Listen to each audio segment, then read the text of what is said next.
Hi guys, welcome back to the channel. So if you are following me on Instagram, you'd know that this weekend I went to the Western Cape. I went to a place called Taniqua Treetops, which is in the Taniqua mountain range.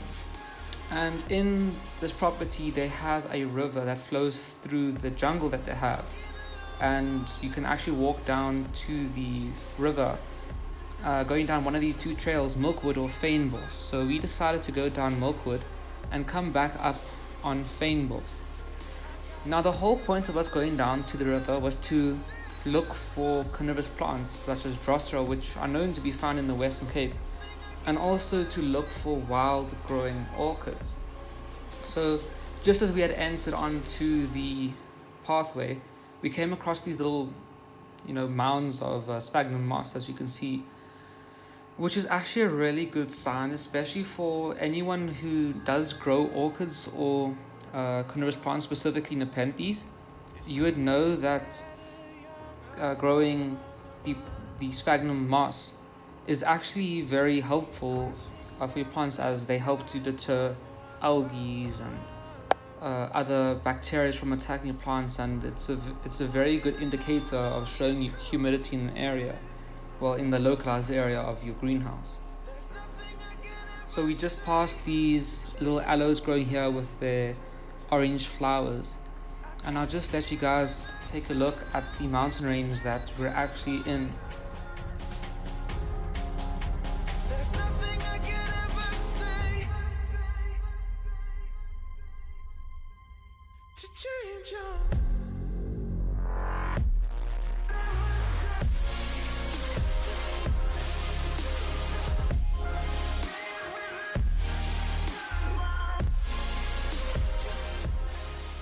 So I decided to do this video and voiceover, as firstly I would want to share my experiences with everyone on my journey with growing carnivorous plants, and also I wanted to do the voiceover because the original audio quality for the video was literally junk. So here we are. So this is when we first found our first orchid along the hike.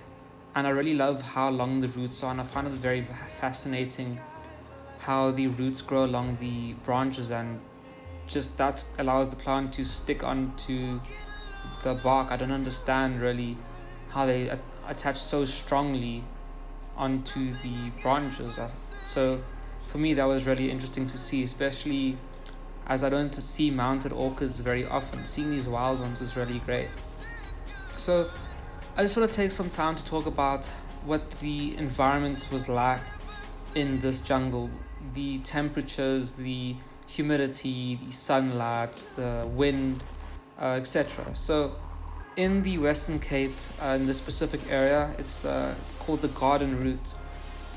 It is known to rain pretty much throughout the year. It rains mainly in winter, and it rains in summer but less in summer. So this area gets rain throughout the year, which would help in describing or helping us understand why exactly there are orchids that are able to grow in this area, because it's very humid and it rains throughout the year. So in this clip we just got down to the river mouth, and we searched along the river mouth for some moss and some Drosera. Unfortunately, we weren't actually able to find any Drosera. The reason for this is because there's only one Drosera species along this garden route, and no one shares location data for carnivorous plants in general. And I understand that that's just to aid in preserving the species, alright? So there's no harm in that. But there was only one Drosera species, and I didn't really have high hopes for actually finding the Drosera. So anyway, back to what we were originally saying. It rains very often, throughout the year it rains. And the second thing on top of that is that it's therefore very humid.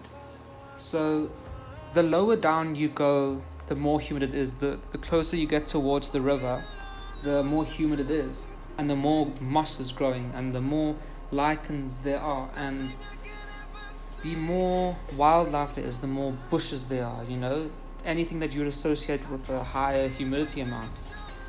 And this really does help in growing the orchids which are found here, as they need humidity. All mosses and orchids and nepenthes, for example, they all need high humidity. But the other strange thing is that a very unique fact of the Western Cape is that they have their own unique biome, the fynbos biome, which is very unique. And it's very obvious to see that, as when you're towards the river, it's much more humid, but if you go 100 meters up the mountain, it is drastically less humid, and you can feel the change in the humidity and the temperatures. And the further up the mountain you go, the less and less humid it gets, and the plant life that is actually around you actually completely changes. Basically a completely different jungle. You wouldn't think that 5 minutes ago you were in the same mountain range. It's really interesting to see that. So on top of the changes of humidity in the specific environment that you find within different altitudes in this mountain range, the amount of temperatures also does vary quite a bit. Going lower down towards the river mouth, it was a little bit cooler, although much warmer than what I expected. It was around 25 degrees Celsius, which is, a fairly good temperature range for many plants and especially orchids to grow in. And the amount of sunlight also did change between the altitudes. So the lower down you were, the more plant life there is, which means that it's darker and there's more dappled sunlight. Whereas the higher up in altitude you go, the more open it is and there's more sunlight, which means that there's different types of plants growing and there's less humidity, and therefore it's also warmer and has greater fluctuations in temperatures, as there is also this decrease in plant life and coverage in the area. So just understanding those different things is quite interesting, and it's really great to know the natural environment that the plants you enjoy growing actually grows in, and to understand really what your plants are exposed to. That's a major thing in growing your plants, is try to try to simulate your environment that you provide to your plants as best as you can to the natural environments that your plants come from. So just to sum it up, humidity is constantly high here. Not as high as maybe my greenhouses, but it was still high. Temperature range is around 25 degrees Celsius. Very dappled sunlight, and it was just like a typical jungle if you've ever been into one. But it was really great to see it. Now let's go and move on to talking about actual orchids and carnivorous plants in general. So it's really great to actually see orchids growing out in the wild. Many people, they would take a carnivorous plant, or not a carnivorous plant, an orchid. They would take one out of the wild and try to sell it. And this happens with nepenthes, for example. They find tropical regions such as Borneo or Malaysia, for example. And what people do is that they dig the plants out the ground and they'll sell them. And this is a really terrible thing, as this decreases the biodiversity, not just for the plant life, but for the actual species of plants in the area. So the more individual plants that you're removing out of a community, the less chance there is of plants actually mating with each other and providing new offspring and variation in these offspring, and eventually will cause a whole collapse of the community of that specific species, which is a terrible thing. But many people will argue that actually collecting wild grown plants is actually a good thing, and to an extent I can understand that, right? So if I'm building on a piece of land and I have no knowledge about plants or anything, and I don't really care at all about them, I'm not going to worry that I'm destroying some random plant, because to me it doesn't mean anything. But now, if that is the last plant of that species in the area, I can understand why some people would argue that it's actually good to collect these plants, as you can then preserve the natural plants from that area, right? So in some cases it would be beneficial to collect plants, but only if you have the right permits, only if you're allowed to, only if you have consent from the landowner, and obviously not to turn a profit, but rather to help in conserving a species and to preserve a location where these plants grow, so that eventually one day they may be reintroduced or aid in creating genetic variation within the horticultural population that we do have around the world.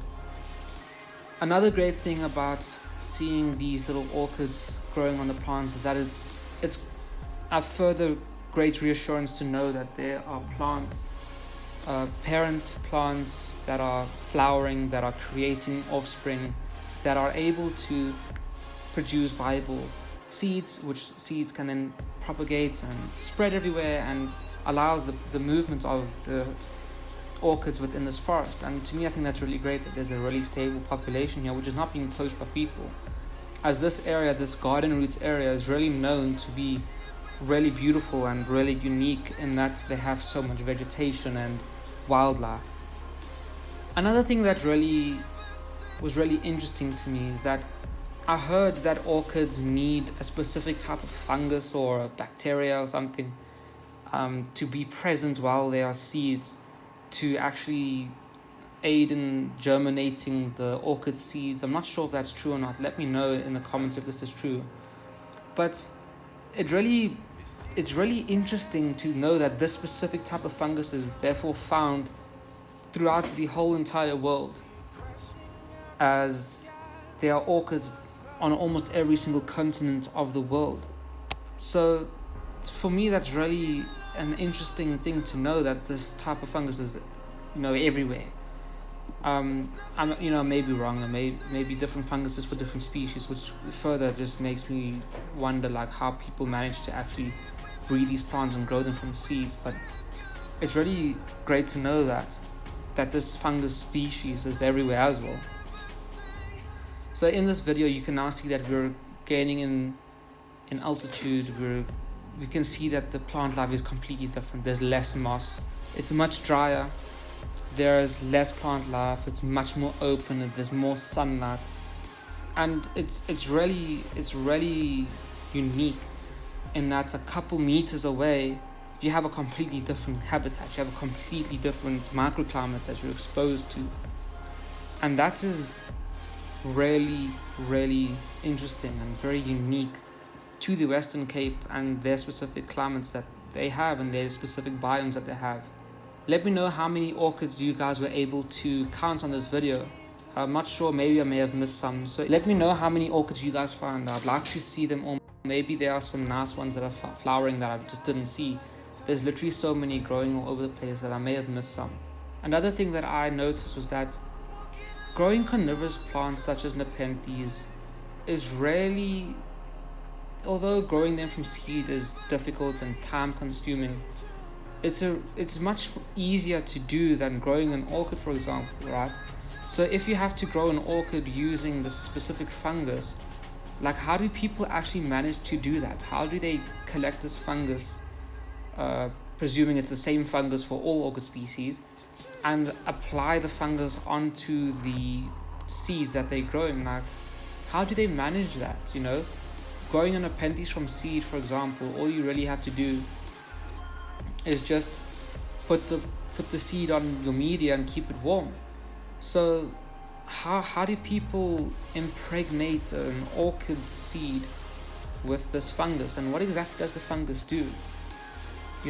It's a really unique thing. I think that there's a symbiotic relationship between the orchids and the fungus.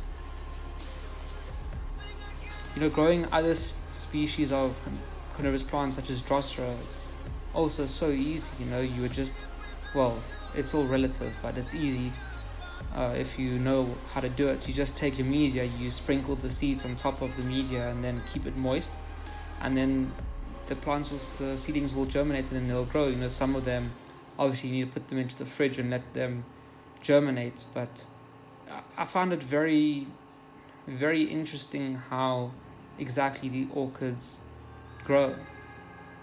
Other plants, you just put the seed into the soil and just let them do their own thing. Like for example, a bean or peas or corn or something simple like that.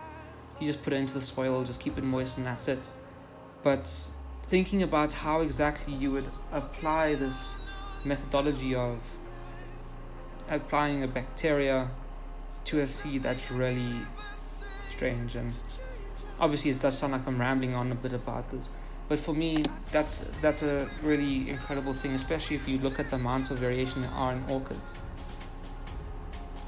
Now, the whole reason why I decided to film this video and share with you guys and talk over it is that I'd like to share my experiences and my life with people, and specifically around my life with growing carnivorous plants, as they're really important to me, and I think everyone should have the opportunity to learn about carnivorous plants, to experience them for their own ways, and to have an opportunity to grow these plants, as I really think that they're amazing. And this is the goal of the channel, is to help educate people on the carnivorous plants, help them see the wonders of them, help them to learn more about carnivorous plants and see everything that they have to offer to people, as they really are unique plants to grow, just as unique as orchids. So if you guys found this video interesting or informative, or if you enjoyed it in any way, please consider giving a like. And if you want, you can also subscribe to the channel. Every week I post a video about carnivorous plants. So thanks guys, I'll see you, bye.